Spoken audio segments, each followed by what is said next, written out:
Hello everyone and welcome. Today I wanted to take a look at some tips and tricks for latte art. Now I'm not going to pretend like I'm an expert. Some of these attempts in this video are certainly not my best, although they're not bad. It's more so that I wanted to cover some concepts that helped me when I was first starting out. So we will take a look at the tulip and the heart in this video, probably the two best designs to start out as a beginner. We will also see them poured in paper and ceramic cups. At the end, I want to talk about some ways to reduce waste when practicing as a barista. Of course, it's all fun and exciting to be pulling shots and steaming milk all day, but real practice can be kind of wasteful if you're not making those drinks for customers. And if you aren't thinking about the cost of that, you can be sure that your manager or owner is thinking about it. So let's jump right in with the heart. But before we even talk about design, you'll need to understand that the actual steaming of your milk is the highest priority. You really can't practice in a repeatable way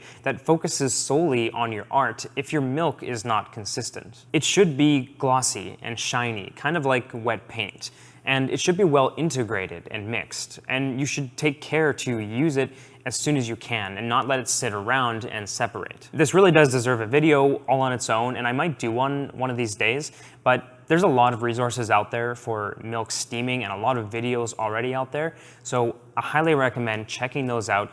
Get your milk steaming dialed in first, and then you can repeatably try to create latte art over and over again with that consistent, shiny, quality milk. Once you feel confident with your steaming, the heart is a great place to start. We begin by filling the cup, a high pour and a gentle stream. Remember, we want the milk to drop below the surface of the espresso and turn into that dark brown color. And this will help us to maintain a nice dark surface to draw our design. On that note, actually, for those who need the visual, this is the whole reason that we're tilting the cup. See how the deepest part of the espresso changes when held on an angle? You're giving yourself the best chance of the milk diving below the surface. But back to the heart, we have filled the cup enough here. I'd say in both cases, it's a little over halfway. Just to the point where if you move the pitcher in close, you'd be able to get the spout within about an inch of the surface. Now it's only a matter of pouring the milk very close to the surface at a high velocity,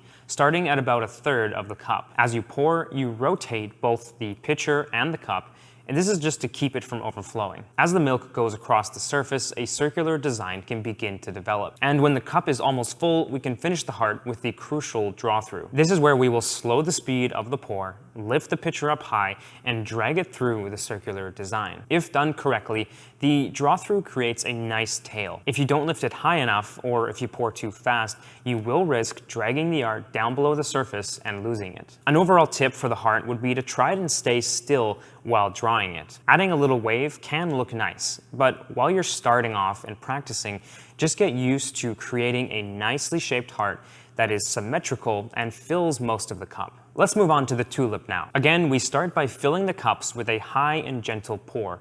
When we are ready to start the design, I found it helpful to start the first petal at least halfway. The key with the tulips, though, is that you are doing more of a push with this design. As the petal develops, you should actively be pushing the pitcher forward in the cup to ensure that it goes to the back. With each additional layer, the pushing helps to keep a darker layer in between. Don't get too ambitious when you first start out. Try to get at least 2 and then 3 layers in your tulip. Remember that the draw-through will be crucial here as well, or the design will not look complete. If you try to do too many petals, you might run out of room in the cup to do the draw-through. And as I said with the heart, you should try keeping the pitcher nice and still. Waving it back and forth is common with baristas, and it's something I still do out of habit. But when you're starting, it's not necessary, and your focus should be on getting clear and distinct layers. But now, let's go over some ways that you can get in some practice that don't cause a lot of waste. Again, if you want to approach the owner or manager about this,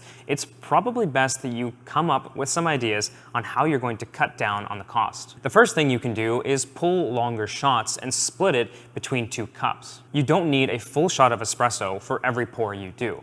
In this example, I pulled the shot to 50 grams total. And yeah, it's a bit more watery than regular espresso. It doesn't have as much crema, so it might be a little harder to draw a proper or well-contrasted design, but it's definitely worth it when you're able to half the coffee that you would have to use. Another thing you can do is use a mixture of soap and water to practice your steaming. You could also purchase something like this dripper that we have, which is specifically for this purpose. Just add a few drops to a pitcher of water, and it acts in a very similar way to milk while steaming. This is a great way to practice without wasting a ton of milk. The last thing you should definitely consider is practicing with water. This was honestly so helpful for me when I first started. It's a matter of practicing the speed and height of the filling portion, and then getting close and speeding up for the design, then slowing down again for the draw through. You can repeatedly pour and dump it back in the pitcher as it's just water, and this is something you can be doing behind the bar during a slow part of the day with no customers. And that's about all I've got for this video. There's a lot more to learn and a lot more that I'd like to practice on,